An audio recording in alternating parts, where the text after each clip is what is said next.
bonjour sur News Sécurité pour cette formidable matinale. Souriez, vous êtes protégés. Matinale, je le rappelle, organisée par Anitech en partenariat avec la FFIE. Alors, nous avons parlé sécurité incendie, nous avons parlé du coup par la suite, qui fait partie de la sécurité incendie, le désenfumage naturel, et nous voilà avec un beau plateau composé de messieurs qui vont parler de la sûreté et plus particulièrement des nouveaux usages du marché de la sûreté. Alors, pour parler de ce sujet, j'ai à ma gauche Emmanuel Ballandra. Bonjour. Bonjour. Alors Emmanuel, vous êtes directeur développement, partenariat et relations extérieures pour le groupe Legrand. Alors Absolument. tout le monde connaît le groupe Legrand, France, un des leaders mondiaux des produits électroniques et systèmes pour les installations électriques. Absolument. À vos côtés, Julien Burka, bonjour. J'avais dit que je n'aurais pas accroché sur le nom, mais voilà. Vous êtes responsable prescription France pour Simon Voss Technologies. Tout à fait. Et donc, Simon Voss, fabricant de systèmes de fermeture numérique et de contrôle d'accès, plutôt de haute technologie pour la sécurité des entreprises et des bâtiments. Tout à fait. José Lopez, bonjour. Bonjour. Alors, José, vous êtes gérant pour Comélite France. Comélite, une entreprise plutôt de renommée mondiale, on va dire, Exact. Spécialisée dans la conception et la réalisation de systèmes de vidéophonie, mais également de vidéosurveillance, d'anti-intrusion, de domotique, de contrôle d'accès et d'anti-incendie. Voilà, exact. en gros, vous faites beaucoup de choses au niveau de la sécurité et de la sûreté. Tout à fait. Et puis, pour finir, on garde le meilleur pour la fin. Arnaud Brouquier, bonjour. Bonjour à tous. Alors, Arnaud, vous venez avec une double casquette ce matin. Tout d'abord, en tant que président d'Anitech, c'est vous qui avez organisé avec vos équipes ce matin cette magnifique matinale. Et puis, vous êtes aussi, à vos temps perdus, président de Delta Certec. Tout à fait, quand je peux. Voilà, comme vous pouvez, Delta Certec, fondé pratiquement depuis un demi-siècle. 45 ans bientôt, oui. Voilà. Spécialisé dans la... Entreprise familiale au départ, on va dire, puisque c'est votre papa qui a créé cette entreprise, qui a évolué au cours du temps avec Delta Télécom, petit à petit, qui est arrivé d'autres. Donc, intégrateur, spécialisé sur 4 domaines, câblage et équipement numérique. Vous êtes vraiment, vous, dans le numérique aujourd'hui. Sécurité, sûreté des biens et personnes, digitalisation des espaces et également télécom d'entreprise. Alors, tout d'abord, pour cette émission qui porte sur les nouveaux usages du marché de la sûreté, nous allons parler dans un premier temps des tendances du marché sur la protection des biens et des personnes. Alors, Emmanuel, tout d'abord, comme je le disais, les solutions pour le résidentiel, collectif et individuel, vous connaissez, je crois. Et vous parlez aujourd'hui de logement connecté, c'est-à-dire... Alors, c'est un peu, vous avez déjà évoqué un petit peu le sujet. Vous parliez j'ai entendu le petit mot domotique qui est déjà sorti, logement connecté. On parle aussi, c'est pas très français, mais de smart home. C'est vrai qu'il y a de plus en plus de besoins de relier le logement avec son environnement extérieur pour des raisons de confort, pour des raisons d'efficacité énergétique. Pour également d'autres raisons sociétales qui vont venir de plus en plus. On parle de vieillissement de la population. Oui, et on va en parler. On sait qu'en Ile-de-France, une personne sur 2 de plus de 70 ans vit seule. Ça donne déjà une indication. Et on a besoin d'éléments de sécurité, de sûreté, de savoir que cette personne vit bien, et également de savoir que, éventuellement, l'infirmière est bien passée à 10 heures, ou l'aidant familial est bien passé à 14h47. Et tout ça nécessite que le logement soit de plus en plus connecté. Et parmi les éléments de connectivité, pour raccrocher un petit peu avec l'élément de sûreté dont on parle, c'est vrai que le groupe Legrand a l'habitude de développer des systèmes de portier. On appelle ça vidéophone, si vous préférez, qui permet donc de pouvoir suivre les personnes qui rentrent dans le logement et éventuellement également de pouvoir empêcher une personne qui serait mal intentionnée de rentrer également dans ce même logement.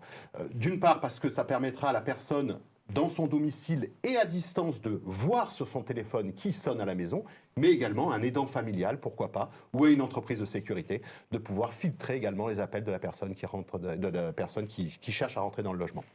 Donc tout un tas d'éléments qui font que la connectivité du logement aujourd'hui dans le marché de la sûreté est un élément extrêmement important à prendre en compte. Merci beaucoup. Alors on va revenir justement sur cet accompagnement et plus particulièrement de ces personnes qui restent à domicile aujourd'hui. On va revenir sur ce sujet. Avant cela, José, alors j'aime à dire, et c'est pas moi qui le dis d'ailleurs, c'est vous-même, parce que vous avez un très beau slogan sur ce design italien où vous parlez à la fois d'élégance et de potentiel technologique, me semble-t-il. C'est-à-dire qu'effectivement, en tant qu'entreprise italienne, la notion d'esthétique est toujours très présente culturellement, mais notre entreprise est avant tout une entreprise qui crée des solutions de sécurité. Donc, et on pense que les deux peuvent tout à fait cohabiter, puisqu'on parle de ces éléments-là quand ils s'intègrent dans le logement et qu'il n'y a pas de raison que des éléments de sécurité soient des espèces d'excroissance pas très belles à regarder. Donc on fait en sorte de les intégrer le mieux possible aussi dans l'environnement du logement pour le particulier. Voilà, donc nos solutions qui, elles, en fait, à l'instar de celles qu'Emmanuel vient d'évoquer, sont des solutions qui permettent aussi le contrôle d'accès dans son sens le plus large possible, en tout cas dans le bâtiment collectif. Et c'est en cela que notre mission, en fait, en tout cas, on se l'approprie en nous disant qu'on peut tout à fait allier sécurité et esthétisme, et ça ne semble gêner personne. En tout cas. Et on reviendra sur leur fonctionnalité en tant que telle juste après. Julien, alors vous avez un beau slogan aussi.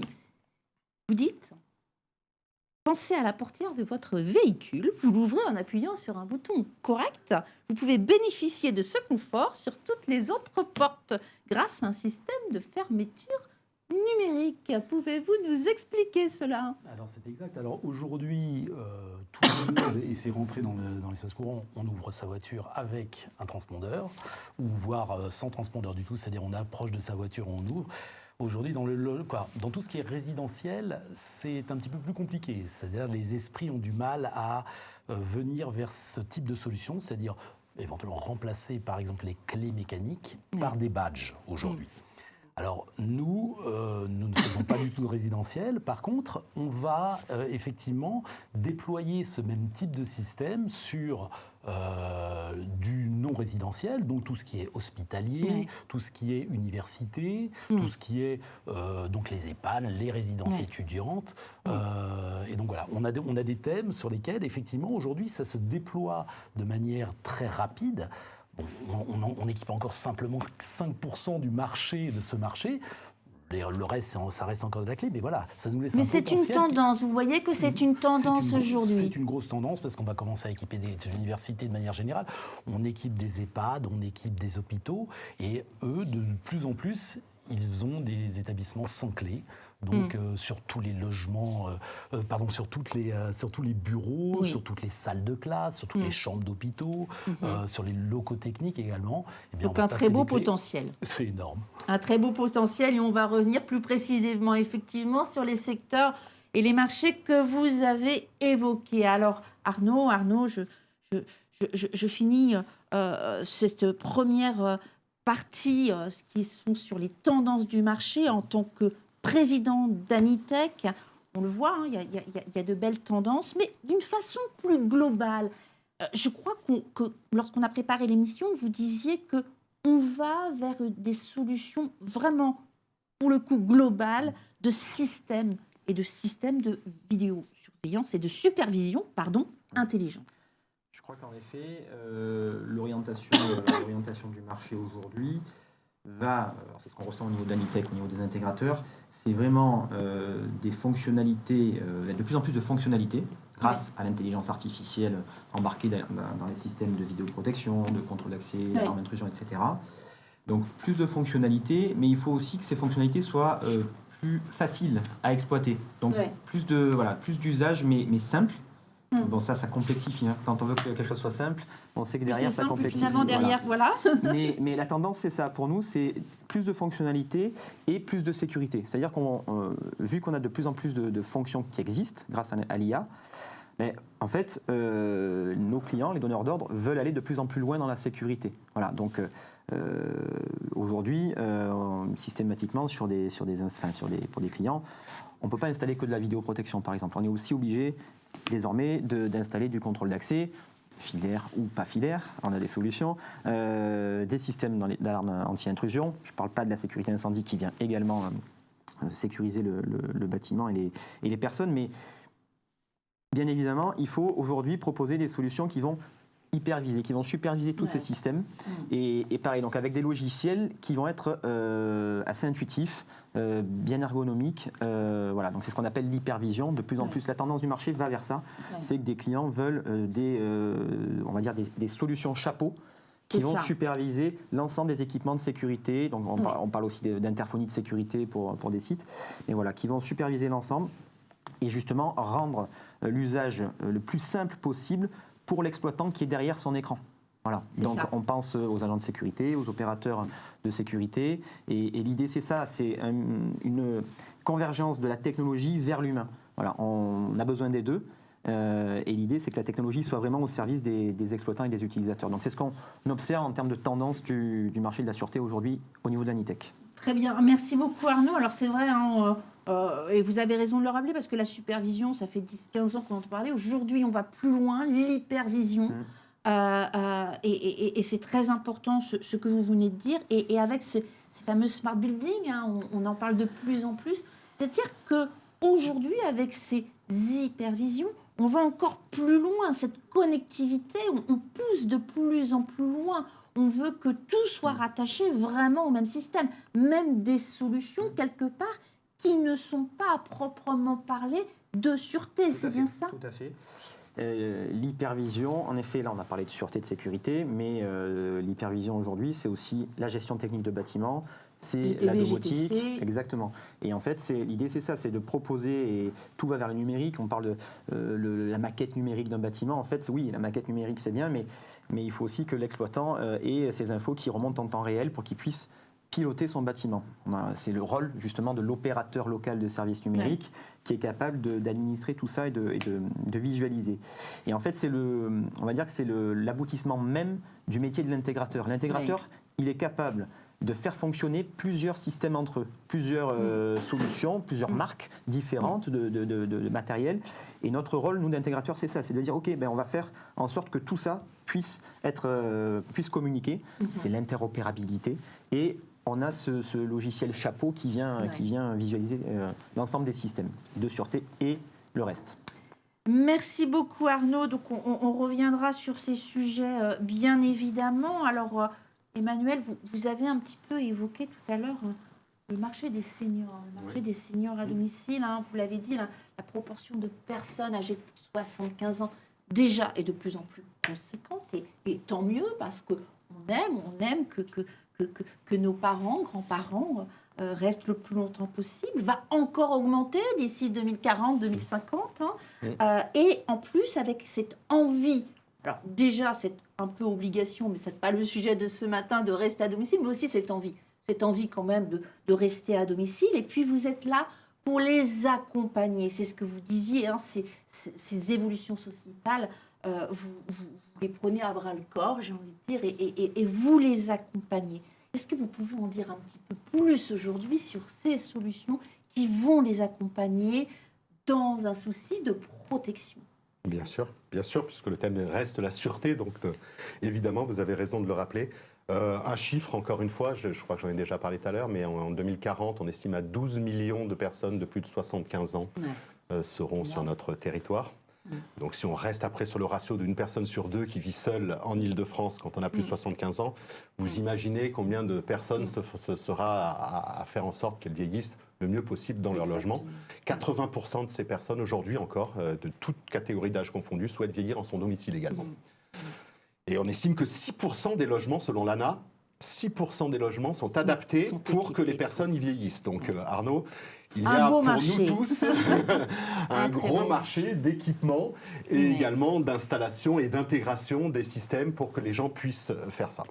Parce que, excusez-moi, mais c'est à domicile, mais aussi ça peut être auprès d'établissements. Aujourd'hui, on le voit de plus en plus, d'établissements, les fameux établissements seniors. Qu'on appelle les EHPAD, qu'on appelle les résidences-services, pour parler plus joliment. Donc il y a tout un tas de domiciles, quelle que soit leur forme, qui vont accueillir demain de plus en plus de personnes seniors, vieillissantes, quel que soit le mot qu'on doit pouvoir donner. Et donc, on sait aussi que beaucoup d'accidents arrivent au domicile. La majorité des accidents arrivent au domicile.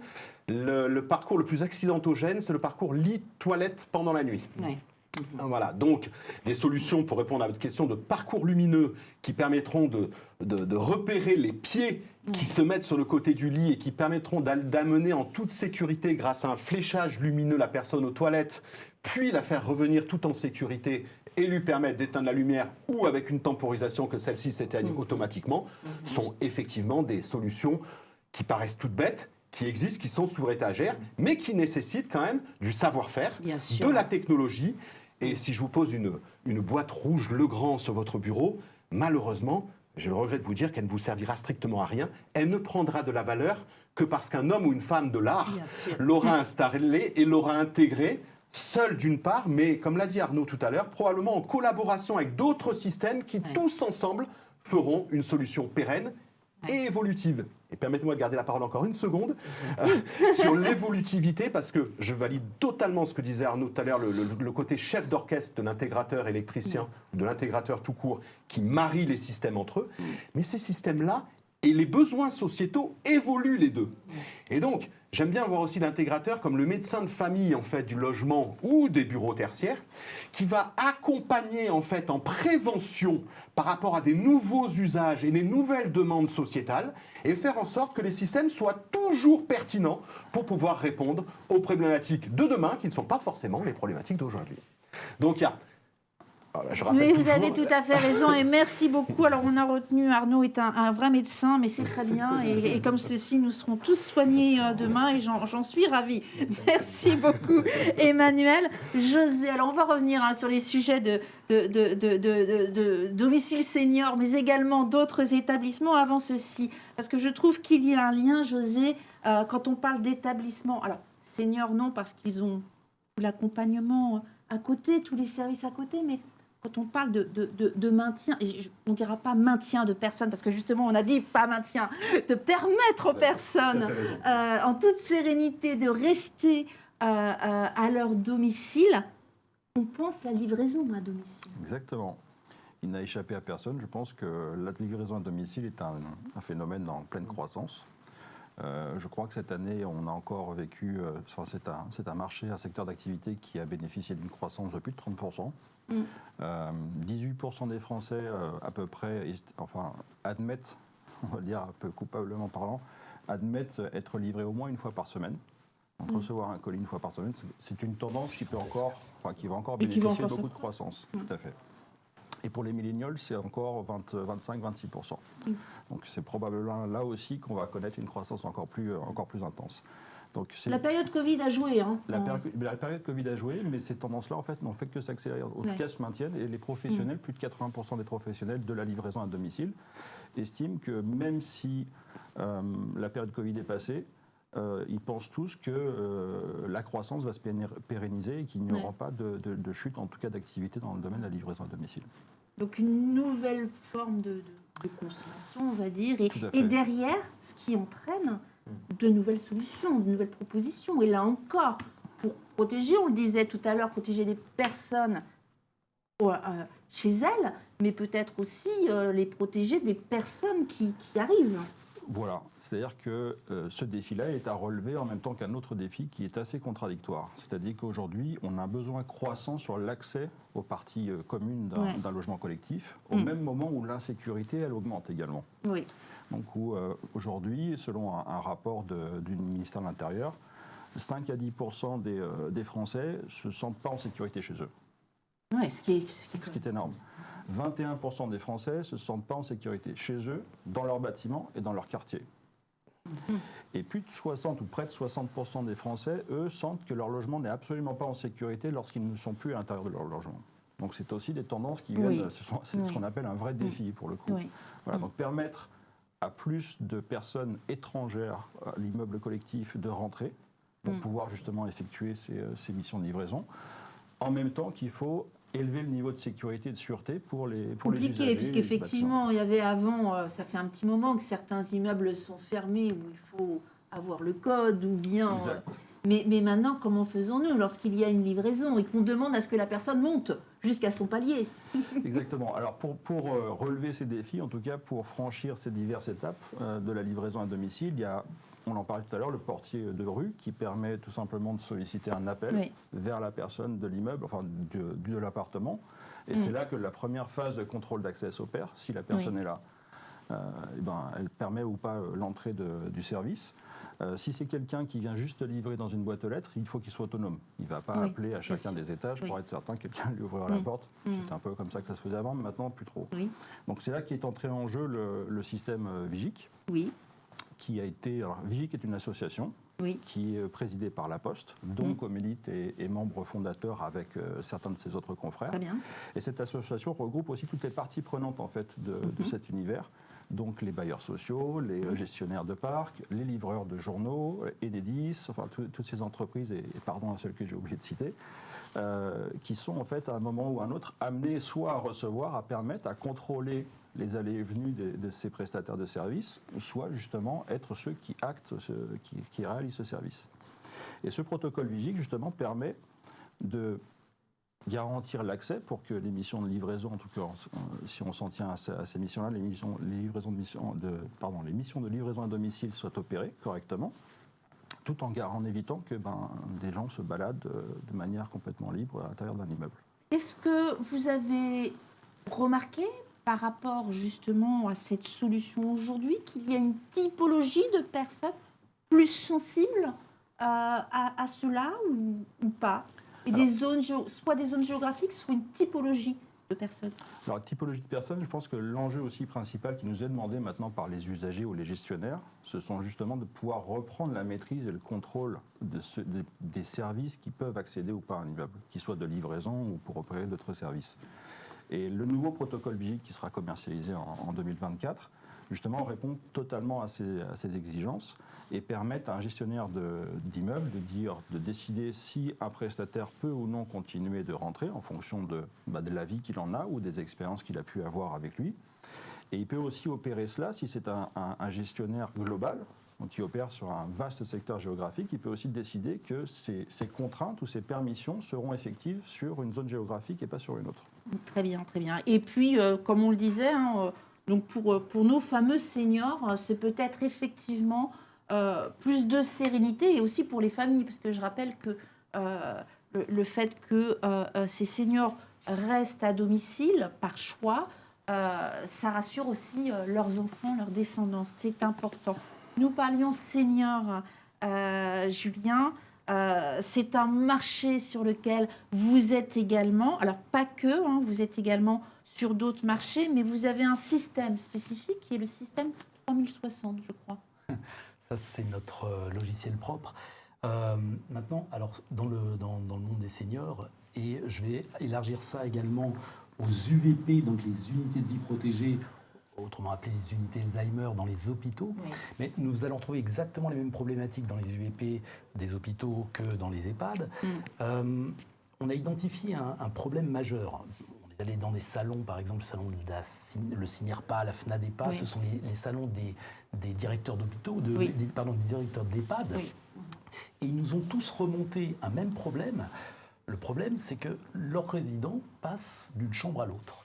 Et donc, il y a beaucoup de problèmes qui sont liés à ça. Alors vous avez ils ont le droit. À la fois, ils ont le droit. Aujourd'hui, toutes les chambres sont ouvertes. Donc, ils font ce qu'ils veulent, mais le problème, c'est qu'il y a des soucis de violence, de viol. Et donc, il y a des plaintes de famille. Et en gros, il doit y avoir du personnel en permanence derrière les résidents ou derrière certains résidents. Il y en a qui se trompent volontairement ou involontairement de chambre. Et donc, voilà. Alors, nous, on a cherché une solution à ça. Alors, nos produits répondent parfaitement à ça parce que nos produits, en fait, ils viennent permettre de contrôler la porte, de verrouiller la porte une fois que le résident est entré. Il est par contre en sortie toujours libre. Il peut toujours évacuer librement. Après, il y a une certaine partie de ces résidents qui ont des problèmes, des troubles cognitifs. Ils présentent des troubles cognitifs et donc ils n'ont pas la possibilité, par exemple, de passer un badge sur un lecteur et d'ouvrir la porte. Donc, comment on peut gérer ça sans que le personnel n'ait à venir ouvrir leur porte? Donc, on a pensé, en fait, on parlait d'interopérabilité tout à l'heure, on a pris un partenaire qui s'appelle Télévic et qui est spécialisé, en fait, dans l'appel malade, dans l'antifugue et l'antichute dans les hôpitaux et dans les EHPAD. Et donc ce partenaire, on va travailler avec lui sur ça. Il a une borne, notamment sur la borne antifugue, qui va nous permettre de nous lancer un signal, de nous donner un signal. Les résidents ont généralement pour l'appel malade, ils ont des bracelets. Et donc dès qu'ils approchent de leur chambre, ils sont repérés par cette fameuse borne. La borne nous envoie un signal, on ouvre la porte. Donc ça devient quelque chose de complètement fluide. Évidemment, le résident d'à côté, de la porte d'à côté, ne pourra pas rentrer voilà, dans la porte du résident d'à côté. Et donc ça évite évidemment tous ces problèmes on arrive à supprimer ces problèmes intempestifs de passage d'une chambre à l'autre sans avoir à faire appel à du personnel. Merci beaucoup, très intéressant en tout cas, Julien, ce que vous venez d'évoquer. Et je sais que comme c'est effectivement important. Je vous le disais, hein, vous travaillez aussi sur d'autres secteurs marchés verticaux, on va dire, les établissements scolaires. On va passer très vite parce que l'heure tourne malheureusement. Mais par contre, j'aurais aimé que vous veniez sur un sujet qui est le coworking, parce que c'est pareil, le coworking, ces dernières années, on parlait d'évolution avec les livraisons à domicile. Le coworking, c'est la même chose. Hein. C'est une vraie tendance, je crois, aujourd'hui du marché. Alors, qu'est-ce que vous proposez aujourd'hui par rapport à ça? Là, de la même manière, en fait, on va trouver des partenaires. On a trouvé un partenaire qui s'appelle Welcomer. Donc, c'est un spécialiste du coworking. Il a notamment une solution web avec des API très performantes qui va permettre, en fait, lorsque les personnes qui vont vouloir réserver des bureaux, effectivement, sur leur application, nous, indirectement, avec notre système de contrôle d'accès, alors là, on va fonctionner en réseau radio. Et donc, le réseau radio va pouvoir permettre, une fois que le résident l'utilisateur va avoir sa plage horaire sur les bureaux, simplement à l'approche de son bureau, il va demander une autorisation au système et nous, en réseau radio, on va venir ouvrir la porte. C'est tout bête. Merci beaucoup. Alors, je ne sais pas si en régie, on peut mettre une petite vidéo sur des drones. En attendant qu'elle arrive, je me tourne vers vous, Arnaud, parce qu'on a parlé de beaucoup de choses. Hein. C'est vrai qu'on le voit, hein, le domaine de la sûreté, on a énormément d'idées et d'évolutions en fonction des besoins qui évoluent, on le voit, qui évoluent énormément et au niveau sociétal. En attendant que cette vidéo n'arrive, vous souhaitiez parler de l'évolution, de la grande tendance de la sûreté et des nouveaux usages, peut-être d'abord d'une manière plus générale, et après on verra cette vidéo. Oui, là on va plus être sur des marchés industriels, sur des marchés tertiaires où il y a vraiment de la sécurité périmétrique, périphérique. Voilà. Donc on sort du cadre du logement, du senior, des EHPAD, etc. Et c'est en effet, c'est aujourd'hui la tendance, c'est une supervision globale des sites, mais l'idée demain, ce qui se passe de plus en plus, c'est d'y greffer de la sécurité active, donc avec des drones. Voilà. Donc, alors on vient de me dire malheureusement en régie, hein, il y a un petit problème technique, on ne va pas pouvoir voir cette vidéo, mais vous allez nous faire rêver quand même. Non, mais on pourra mettre le lien dans les commentaires. Tout à fait. C'est une vidéo que j'ai trouvée, mais on voit un drone en fait qui est un drone d'intérieur et qui donc en pleine nuit c'est un équipementier que j'ai sourcé il n'y a pas très longtemps et qui va, donc il y a une détection qui se passe sur la zone par exemple B3, ça donne instantanément l'information en fait au drone qui intègre que tout de suite c'est la zone B3 qu'il faut aller superviser et le drone part chercher la zone B3 et donc ça va venir, ces drones intérieur et extérieur, vont venir vraiment compléter l'offre de sécurité globale qu'on peut apporter à nos clients. Voilà, c'est juste un exemple d'application. Donc aujourd'hui, on peut l'installer, il vient se recharger comme le fameux aspirateur, le robot aspirateur. C'est ce principe-là, oui, tout à fait. Oui. Alors soit ils sont au plafond, soit ils sont en extérieur sous des coupelles, et voilà, il y a une détection qui est faite via un câble hyperfréquence enterré ou via une barrière infrarouge, etc. Oui. Hop, on peut donner l'information et ça va venir aussi aider les agents de sécurité justement à faire leur rôle plus efficacement. On le paramètre ? Oui, il y a un peu de paramétrage quand même. Comme vous disiez tout à l'heure, tout ce qui est simple finalement est très complexe, oui, mais j'imagine. c'est le rôle de l'intégrateur de faire fonctionner tous ces systèmes-là, tout à fait. Et voilà, c'est un exemple de plus, mais c'est les tendances qu'on voit nous au niveau de Des vraies tendances. sur la sûreté. Ça va venir. Est-ce que du coup vos clients sont davantage, pour ce type d'usage, des prestataires en sécurité humaine, on peut avoir les deux, en effet. On peut avoir en effet des prestataires en sécurité humaine qui vont vouloir justement se doter d'outils plus performants et voilà, plus aboutis. Mais c'est aussi des clients des sites des clients finaux qui vont directement qui veulent élever leur niveau de sécurité, parce que c'est un vrai enjeu, on le sait, au niveau mondial et au niveau européen et au niveau français, et donc ils veulent aller plus loin que ce qui évite de mettre en danger peut-être aussi parfois l'humain. Ça évite de mettre en danger l'humain, ça permet aussi d'être un peu plus serein et de faire de la levée de doute plus efficacement. Oui. Voilà. Donc avec des images aussitôt qui sont directement reliées qui vont venir au PC exactement, PC de sécurité en complément des images de caméras de vidéosurveillance. On ira vraiment identifier s'il y a quelqu'un ou pas, et ça va aussi dissuader certaines personnes, voilà, de voir arriver un drone sur soi. Ça... Nous sommes bien d'accord. Alors, on n'est pas sur la guerre des étoiles, mais en tout cas, on mettra ce lien parce que c'est très intéressant, et j'ai regardé cette vidéo, effectivement, hier, qui est passionnante, de façon à ce que les personnes puissent encore davantage rêver après ces belles paroles. Il nous reste 2-3 minutes. Alors, malheureusement, nous n'aurons pas le temps de tout voir ce que nous voulions voir parce que c'était très dense. On a parlé cyber un petit peu ce matin, et c'est aussi, comme je le disais, une brique à part entière, complémentaire. Vous avez parlé beaucoup d'objets connectés ce matin. Messieurs, la cyber, qui se lance? Qu'est-ce que vous en faites? C'est une absolue nécessité. C'est chez Legrand, et je pense pouvoir dire chez tous nos confrères, la première ligne que vous posez lorsque vous êtes devant une feuille blanche, réelle ou virtuelle, de création et de design de nouveaux produits et de nouveaux services. On met absolument chez Legrand, et je pense pouvoir dire chez tous nos confrères, mais ils le diront eux-mêmes, tout en œuvre pour faire en sorte que les produits soient les plus protégés possibles et les moins hackables ou attaquables possibles.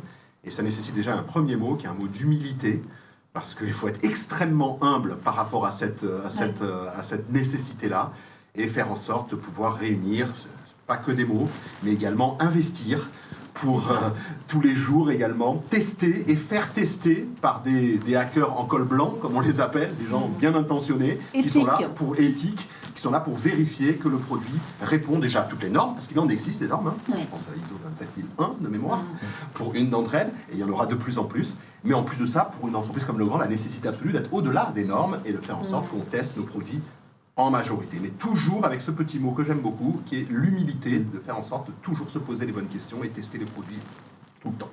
Nous sommes bien d'accord. Julien, un petit mot sur ce point? Oui, non simplement. Alors nous, on intègre dans nos produits un petit composant qui s'appelle un Secure Element, qui est le même que vous avez dans les iPhones. Donc c'est quelque chose d'extrêmement sécurisé, et donc on va essayer de... tant que possible, on peut de bloquer le hacking. Après, voilà, on va répondre. Nous, nos produits font l'objet de crash tests, principalement en Allemagne, notamment. On va répondre à la directive européenne NIS, Network and Information Security, et donc on va essayer tant que possible de se protéger. À ce jour, on n'a pas été hacké. Notre système n'a pas été hacké, donc pourvu que ça dure. Ça fait 30 ans. Merci beaucoup, merci Julien. José. Écoutez, je pense que de notre temps, penser que la cybersécurité serait une option serait probablement la plus grosse erreur à commettre pour n'importe quelle entreprise. Je vais citer une phrase qui, je pense, doit être la phrase la plus citée dans le domaine de la cybersécurité. Il ne s'agit pas de savoir si on a un risque de cybersécurité. Et donc, il ne s'agit pas de savoir si ça va arriver, il s'agit de savoir quand ça va arriver.